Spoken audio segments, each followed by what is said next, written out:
आदाब नाज़रीन, आप देख रहे हैं गुलिस्तान न्यूज़। अभी तक का उर्दू खबरनामा लेकर मैं आपका मेज़बान गौहर कुछ आपकी खिदमत में हाजिर। तफसीलात से पहले नजर डालते हैं अभी तक की सुर्खियों पर।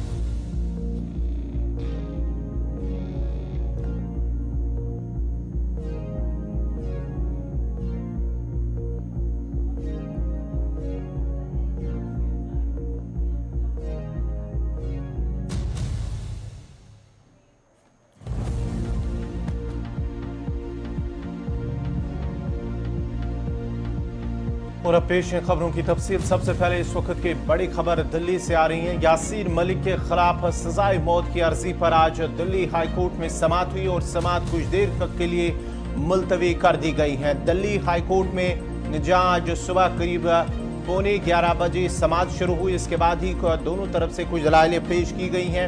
एनआई की जानिब से जब दलाइल पेश की गई हैं, सॉलिसिटर जनरल की जानिब से दलाइल पेश की गई हैं और यासीन मलिक के तकारीरों का हवाला दिया गया है। उसके साथ साथ ही कुछ देर के लिए अब माना जाता है कि 12:30 बजे तक फिलहाल समाअत को मुलतवी कर दिया गया है। एनआई की जानिब से यासीन मलिक को सजाए मौत यानी कि फांसी की सजा देने का मुतालबा किया गया है, दोबारा से मुतालबा किया गया है। इस सिलसिले में दिल्ली हाई कोर्ट के अंदर समाअत फिलहाल 12:30 बजे तक के लिए मुलतवी कर दी गई है। सॉलिसिटर जनरल ने यासीन मलिक की तकरीरों का हवाला दिया है और फिलहाल इस पर 12:30 बजे तक समाअत नहीं होगी, क्योंकि 12:30 बजे तक फिलहाल समाअत को मुलतवी कर दिया गया है और अब 12:30 बजे दोबारा समाअत शुरू होगी, जहां पहले ही एनआई की जानिब से दिल्ली हाई कोर्ट के अंदर ये अर्जी दायर की गई है कि यासीन मलिक को फांसी की सजा दी जाए। तफसीलात के लिए हमारे साथ है फोन लाइन पर एग्जीक्यूटिव एडिटर इशफाक गौहर। इशफाक, क्या कुछ तफसीलात हैं, क्या कुछ अपडेट हैं यासीन मलिक के हवाले से? जहां दिल्ली हाई कोर्ट के अंदर समाअत हुई, फिलहाल माना जाता है कि 12:30 बजे तक समाअत मुलतवी की गई है। बिल्कुल, ये मामला सुबह अदालत की नोटिस में आया था, क्योंकि ऑलरेडी आज का दिन दिया था डिवीजन बेंच ने, दिल्ली हाई कोर्ट ने मोहम्मद यासीन मलिक जो ममनुआ तंजीम जम्मू कश्मीर लिबरेशन फ्रंट के सरबराह है, उनको लेकर ये समाअत हो रही है। और समाअत का बुनियादी मकसद ये है कि ट्रायल कोर्ट ने जब उम्र कैद की सजा दी, जिसमें यासीन मलिक ने खुद इस बात का इतराफ़ किया कि हाँ उन्होंने ये जुर्म किया है, तो उसके बाद ट्रायल कोर्ट ने उन्हें उम्र कैद की सजा दी जो तकरीबन 30 साल के आसपास की है। तो वो जनाब दरअसल बुनियादी कानून की खिलाफ वर्जी है। दरअसल इस कानून जो उन्होंने लगातार कहे कि यूएपीए 21 के तहत यासीन मलिक को इन तमाम धाराओं के तहत इन तमाम कहानियों और बातों के बीच में उम्र कैद के बजाय मौत की सजा होनी चाहिए थी। और जब डिवीजन बेंच इस बात को सुन रहा था तो तुषार मेहता साहब जो सॉलिसिटर जनरल है वो पेश हुए एनआईए की तरफ से और कंसर्न ऑफिशियल एनआईए के इसमें रहे और काफ़ी देर तक बहस हुई। वकला, सॉलिसिटर जनरल और जज साहिबान के बीच में कई तीखे सवाल जज की तरफ से भी पूछे गए, डिवीजन बेंच की तरफ से पूछे गए, जिसमें यह भी कहा गया कि ट्रायल कोर्ट के अंदर जो इस वक्त सुनवाई चल रही है उसकी आज की पोजीशन है क्या। सॉलिसिटर जनरल को कुछ डॉक्यूमेंट्स मांगे गए, कहा गया कि जिस चार्जशीट को लेकर उम्र कैद की सजा हुई है उसमें कौन से पॉइंट्स ऐसे हैं जिन पर अभी बात नहीं हुई है और कौन से चार्जेस ऐसे हैं जिन पर आप डेथ सेंटेंस देना चाहते हैं, तो वो सारी डॉक्यूमेंट्स ऑन रिकॉर्ड लाए जाए। और यही वजह कि सॉलिसिटर जनरल ने कुछ वक्त मांगा और उन्हें वक्त दिया गया 12 बजे तक का। 12:15 बजे के आसपास इस केस की दोबारा समाअत होगी और क्या कुछ इसमें आगे होगा वो देखने वाली बात होगी। लेकिन कौमी तहकीकाती एजेंसी लगातार इस बात पर इसरार कर रही है कि ये जनाब कोई छोटा मामला नहीं है कि कोई मुल्क मुखालिफ, रियासत मुखालिफ प्रोग्राम चला निकला और बाद में खुद कहे कि हाँ मैं दोषी हूँ और उसको छोड़ दिया जाए इस तरीके से उम्र कैद में, दरअसल इससे हवा मिलेगी मजीद लोगों को इस तरीके की कार्रवाई करने, एक कैपिटल पनिशमेंट की जरूरत है, कि मैसेज यहाँ से भेजने की जरूरत है ताकि मुस्तकबिल में कोई भी नौजवान इस तरीके की हिम्मत ना कर पाए। अब देखना होगा ये जो बातें चल रही है, अब डॉक्यूमेंटल एविडेंसेस थोड़ी देर में आएंगे जिसमें ट्रायल कोर्ट में जो अभी इंडियन एयरफोर्स और रुबिया सईद अगवाकारी का मामला है उसमें कितना काम हुआ है, उसमें यासीन मलिक का मौक़िफ़ क्या है और क्या कुछ इस्टेब्लिश हो चुका है, उस पर बात होगी। दूसरी तरफ से जो गुफ्तगू है वो ये भी है कि जो ट्रायल कोर्ट जिसने अपनी समाअत मुकम्मल की और यासीन मलिक को उम्र कैद की सजा दी, उसमें कौन कौन सी पॉइंट्स ऐसे थे जिन पर कोई बहस नहीं हुई और जिनको लेकर एनआईए बहस करना चाहती है, वो सारी चीजें जो है कल होकर अभी थोड़ी देर में डिवीजन बेंच के सामने आएंगी, जिसके बाद ये फैसला लिया जाएगा कि क्या कुछ आगे होगा। फिलहाल सुबह से लेकर जो कार्रवाई चली थी वो थोड़ी देर पहले रुक चुकी है। 12:15 बजे दोबारा इस केस की समाअत होगी। इशफाक, क्या इस मामले में यासीन मलिक की तरफ से कुछ दलाइल पेश किए गए हैं, उससे इस समाअत के दौरान उनके वकील की जानिब से कुछ बातें सामने रखी गई हैं? 12:15 बजे यासीन मलिक की तरफ से भी केस जो समाअत जो वो होगी उसको भी बताया जाएगा। उसे रखा गया था, ऑनलाइन वो मौजूद थे, लेकिन कहा जा रहा है कि 12:15 बजे शायद वो अपना मौक़िफ़ इस पूरे मामले पर रखें ऑनलाइन। चलिए, बहुत बहुत शुक्रिया इशफाक गौहर, एग्जीक्यूटिव एडिटर, तफसीलात फराम कर रहे थे यासीन मलिक के हवाले से। फिलहाल 12:30 बजे तक समाअत मुलतवी कर दी गई है और जब ये आज अदालत के अंदर समाअत शुरू हुई है तो एनआईए की जानिब से सॉलिसिटर जनरल तुषार मेहता की जानिब से कुछ दलाइल सामने रखे गए हैं। यासीन मलिक की तकरीरों का हवाला दिया गया है। उसके साथ साथ ही आपको बताते चले कि यासीन मलिक फिलहाल जेल के अंदर उम्र कैद की सजा काट रहे हैं। एनआईए ने एक बार फिर फांसी की सजा देने का अदालत का दरवाजा खटखटाया और समाअत अर्जी दायर की है दिल्ली हाई कोर्ट के अंदर और एनआईए की मांग है कि यासीन मलिक को सजाए मौत दी जाए, फांसी की सजा दी जाए। फिलहाल 12:30 बजे तक समाअत मुलतवी कर दी गई है और 12:30 बजे के बाद ही समाअत दोबारा शुरू होगी तो एनआईए की जानिब से कुछ दलाइल पेश की जाएंगे। उसके साथ साथ ही यासीन मलिक की जानिब से भी उसे भी अपना मौक़िफ़ सामने रखने की इजाजत दी जाएगी। फिलहाल ये ज़राए के हवाले से खबर आ रही है। बढ़ते आगे बात जरा सरहदी जिला पुंछ के भी करते हैं, क्योंकि सरहदी जिला पुंछ के अंदर एक बार फिर सर्च ऑपरेशन शुरू कर दिया गया है, यानी कि रात देर गई ये सर्च ऑपरेशन शुरू हुआ है और अभी भी सर्च ऑपरेशन चल रहा है। पूंछ नगर के मोहल्ला पुरानी पूंछ में देर रात एक बार फिर मुश्तबा अफराद के देखे जाने के बाद फोर्सेज ने इलाके को घेरे में लेकर तलाशी मुहिम शुरू कर दी है, जो कि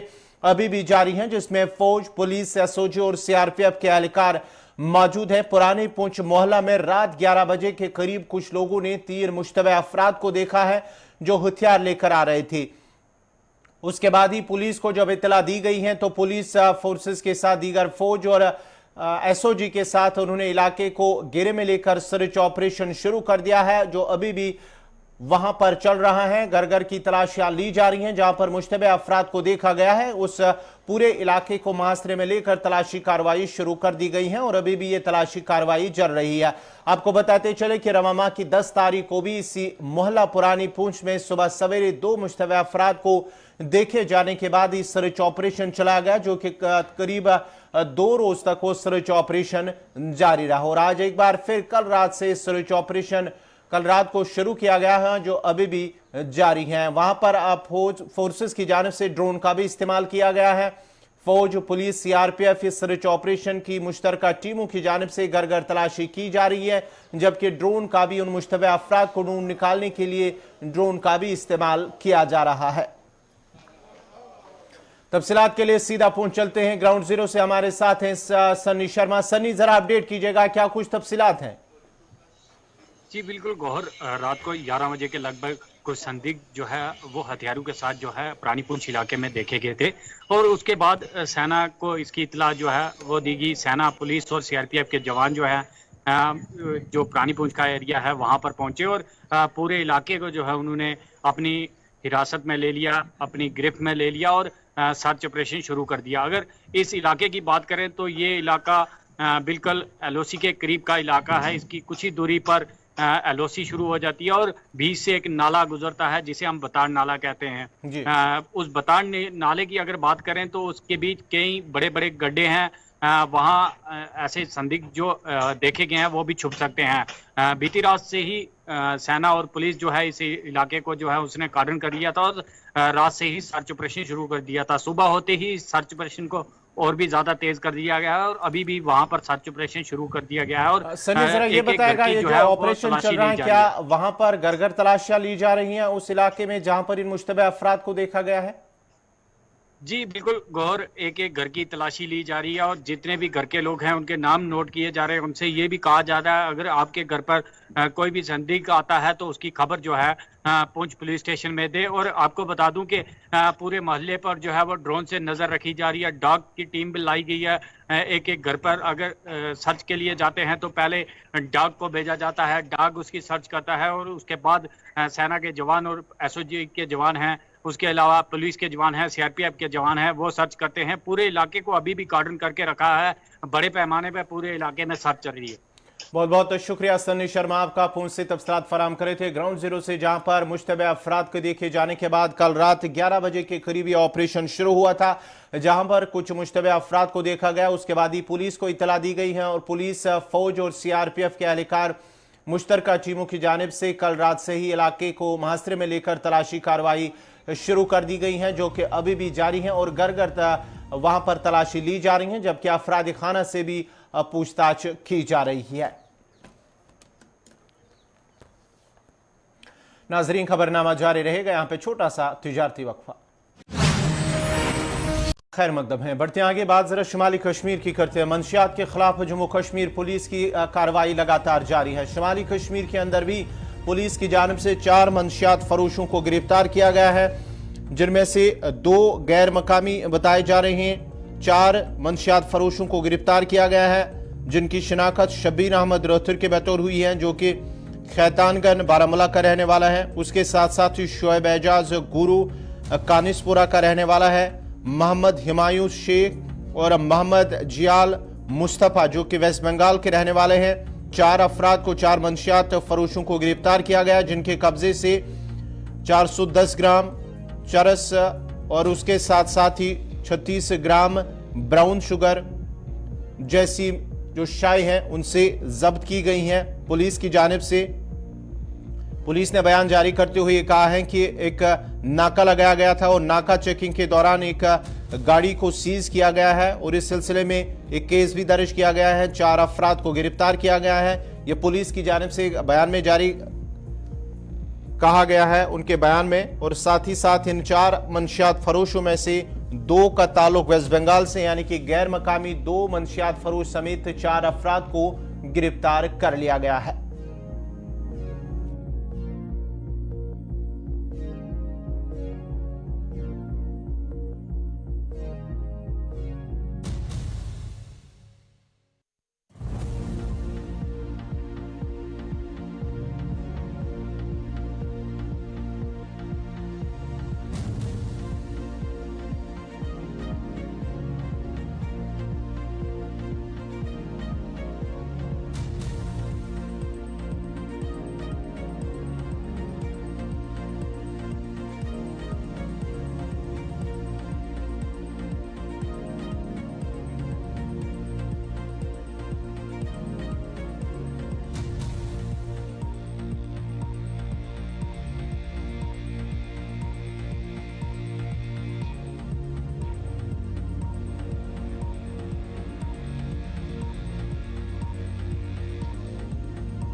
बढ़ते आगे बात जम्मू कश्मीर के मौसम की करते हैं। महकमे मौसमियात ने जम्मू कश्मीर में आज दोपहर से बारिशों की पेशगोई की है, जो कि 2 जून तक वक्फे वक्फे से जारी रहेगी। महकमे मौसमियात का कहना है कि जम्मू कश्मीर के बेशतर मकामात पर मौसम जुज़वी तौर पर अबर आलूद रहने के साथ साथ आज बाद दोपहर से बारिशों का इम्कान है। उनका कहना है कि आज वक्फे वक्फे से गरज चमक के साथ कई मकामात पर दोपहर और शाम के औकात में हल्की से दरमियाना दर्जे की बारिश का इम्कान है।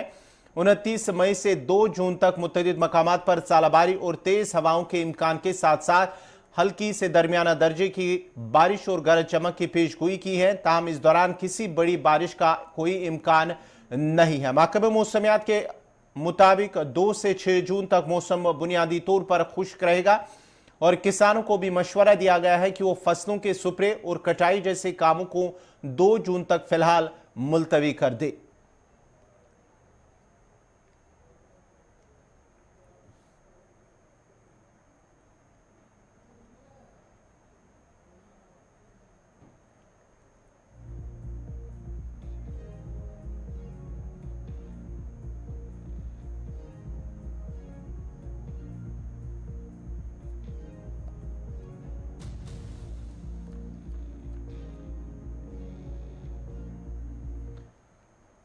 कोलीनाड, लामड़, कुलगाम, गुजरबस्ती के लोगों ने इंतजामिया और मुतलका महकमे के खिलाफ नाराजगी का इजहार करते हुए शिकायत की है कि आज के दौर जदीद में भी उनका इलाका राबता सड़क और दीगर बुनियादी सहूलियात से महरूम है। कोलीनाड, लामड़, गुजरबस्ती, देवसर के लोगों ने गांव में सड़क न होने पर जिला इंतजामिया पर नाराजगी का इजहार किया। उन्होंने कहा कि गांव में राबता सड़क न होने पर बहुत बार बस्ती में मकानात आग की नजर भी हुए हैं और फायर सर्विस अमले की गाड़ियां बस्ती के अंदर रोड न होने की वजह से नहीं पहुंच पाई, जिसकी वजह से काफी नुकसान भी हुआ है। लोगों का कहना है कि राबता सड़क न होना उनके लिए बाइस अजाब बना हुआ है। उन्होंने इंतजामिया से अपील की है कि इलाके में राबता सड़क और दीगर बुनियादी सहूलियात के फुकदान को दूर किया जाए ताकि उनकी मुश्किलात दूर हो सके।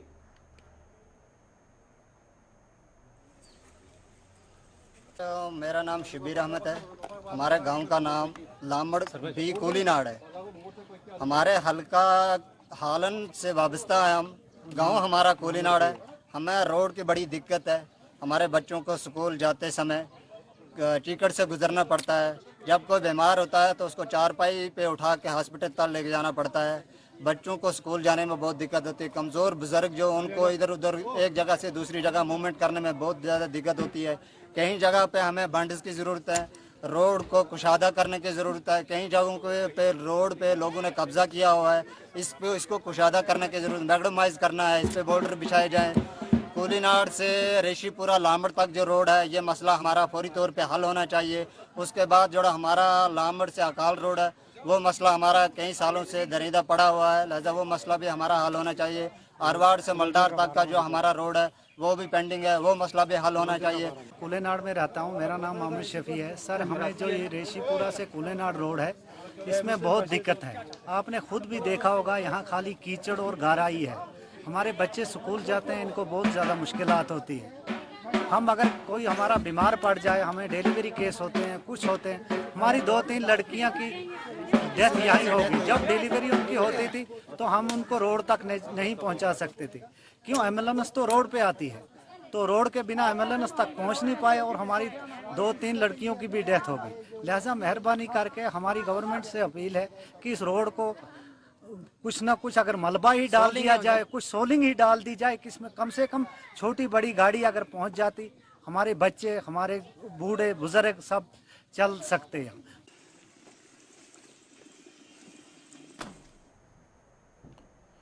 जम्मू कश्मीर में जहां एक जानिब बढ़ती बेरोजगारी एक संगीन मसला बन रही है, तो वहीं कई ऐसे पढ़े लिखे नौजवान हैं जो सरकारी नौकरियां तलाश करने के बजाय शहद की मक्खियों को पालने की सनत में न सिर्फ खुद कामयाबी हासिल कर रहे हैं, बल्कि दूसरों के लिए भी रोजगार के नए मौके पैदा कर रहे हैं। चंदीपुर कुंजर टंगमर्ग से ताल्लुक रखने वाले शबीर अहमद मल्ला भी उन्हीं नौजवानों में शामिल हैं जो शहद की मक्खियों को पालने और शहद के कारोबार से वाबस्ता है। शबीर अहमद मल्ला ने 10 कॉलोनीज अपने कारोबार की शुरुआत की है और आज उनके पास 800 कॉलोनीज हैं और सालाना करीब 22 लाख रुपए की आमदन है। शबीर अहमद अपने इलाके में पढ़े लिखे नौजवानों के लिए मुलाजमत के बहुत से मौके फराहम कर रहा है। आज उसके गांव में तकरीबन 50 से 60 नौजवान इस काम से मुंसलिक हैं। शबीर अहमद ने एलजी इंतजामिया से कुंजर के इलाके में शहद की मक्खियों के पालने का क्लस्टर सेंटर फराहम करने का मुतालबा किया ताकि इससे नौजवानों को रोजगार के मजीद मौके पैदा होंगे।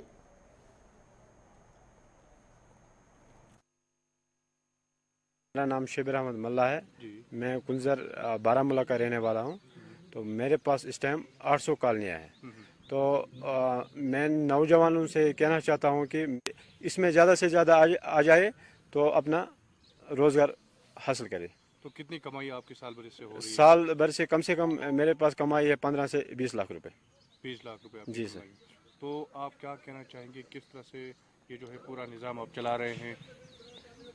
ये तो इसमें कमाई अच्छी है। मेरे को जो घर में मेरे पास ज़मीन पहले नहीं था, आज इस काम की वजह से मैंने अच्छा किया है, तो पूरा तरक्की किया है, तो पूरा जो एरिया है इस काम में मैंने 100 से 150 और इसमें ऐड किया है लोगों को। 150 जो लोग हैं कम से कम अभी पूरा कुंजर से टनबर्ग तक कर रहा है ये काम। तो मैं LG एडमिशन से शुक्रगुजार हूँ कि उन्होंने हमारे एग्रीकल्चर को ताउन दिया है, तो हम अच्छा पैसा कमा रहा है। जो बेरोजगार नौजवान हैं उनको मैं बोल रहा हूँ ज़्यादा से ज़्यादा इस काम में आए, तो ये काम हासिल करो, तो इसमें कमाई अच्छी है, तो आपको नौकरी के पीछे नहीं। जिला पुंछ की तहसील सुरनकोट के इलाका धंधुक में गुज़श्ता कई बरसों से सड़क की अबतर हालत को लेकर मकामी लोगों ने जिला इंतजामिया और महकमे PWD के खिलाफ नाराजगी का इजहार किया है। लोगों का कहना है कि 2 किलोमीटर सड़क का काम साल 2014 में महकमे PWD के ज़रिए एहतमाम नबार्ड स्कीम के तहत शुरू की गई थी, जिसके बाद इस सड़क पर 2 किलोमीटर का टेंडर भी निकाला गया और करीब 2,57,00,000 रुपए की रकम मुख्तस की गई है। बावजूद इसके इस सड़क का काम ताहाल चूका तो है। मकामी लोगों ने कहा है कि सड़क लोगों की सहूलियात और इलाके की तरक्की के लिए निकाली जाती है, लेकिन इस सड़क के निकलने से अवाम की परेशानी में मजीद इजाफा हुआ है। उन्होंने LG इंतजामिया और जिला इंतजामिया पुंछ से अपील करते हुए कहा कि एक कमेटी तश्कील देकर इसकी तहकीकात करवाई जाए और जिन लोगों का नुकसान हुआ है उसका तखमीना लगाकर उन्हें माकूल मुआवजा फराम किया जाए।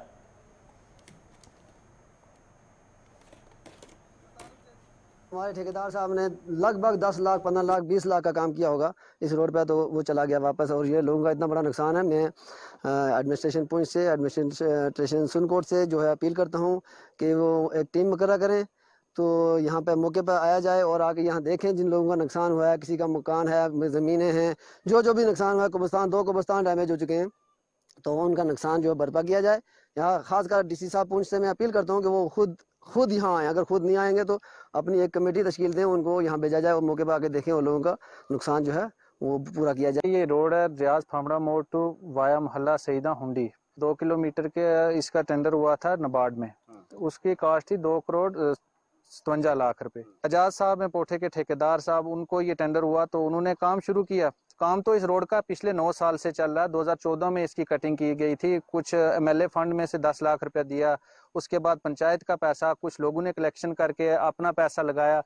ठेकेदार को जब ये टेंडर निकला तो वो आया काम करने, उसने काम अननेसेसरी किया। जहाँ करना चाहिए था, जहाँ लोगों का नुकसान है, गरीब लोगों के मकान है, आगे पीछे से स्लाइड जा रही है, उन पे वहां ना तो कोई डंगा है, ना ड्रेन, कोई कुछ नहीं है। यहाँ ठेकेदार अब भाग रहा, वो तो कभी आया नहीं, ना ही तो कोई महकमे का आदमी, ना PWD R&B का कोई यहाँ पे आया, ना जेई आता, ना हमारा आज प्रोटेस्ट था कि हमारी मांगे जो भी है, लोगों का नुकसान है वो देखा जाए, उसको जो लोगों को कंपोसेशन है वो दी जाए। एडमिनिस्ट्रेशन आकर हमारा मांग सुनती है, पूरी करती है तो ठीक है, नहीं तो हम मेन रोड पे जाएंगे और वहां प्रोटेस्ट करेंगे, और ये हमारा लगातार ये धरना जारी रहेगा। एहतजाज ये इस वजह से किया गया है कि ये हमारे गांव में एक रोड निकल रही थी रियाज फामड़ा मोड़ टू धुंधक वाया महल्ला सईदा, 2014 में हुआ था अर्थवर्क।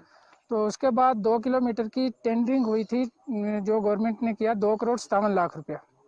तो इसमें ब्लैक टॉपिंग और मेटल वगैरह का जो काम था, प्रोटेक्शन का, वो काम होना चाहिए था। क्योंकि रोड तरक्की के लिए होती है, तो इसका उल्टा नुकसान हो रहा है लोगों को।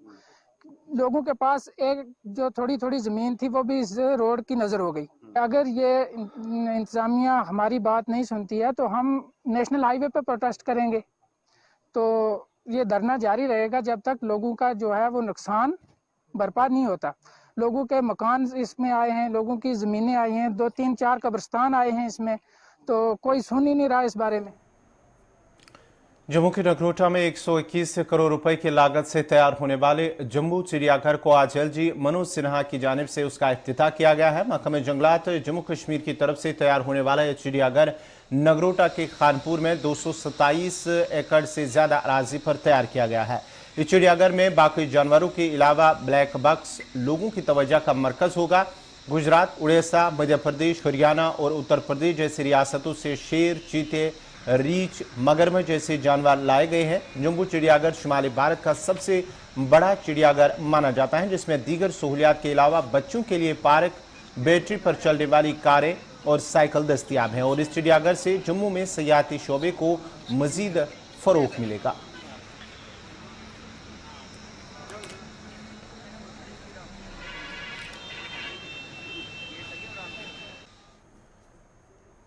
नाजरीन, इसी के साथ ही उर्दू खबरनामा इख्ताम पज़ीर हुआ चाहता है। अपने मेज़बान गौहर कुछे को इजाज़त दीजिए। अल्लाह हाफ़िज़।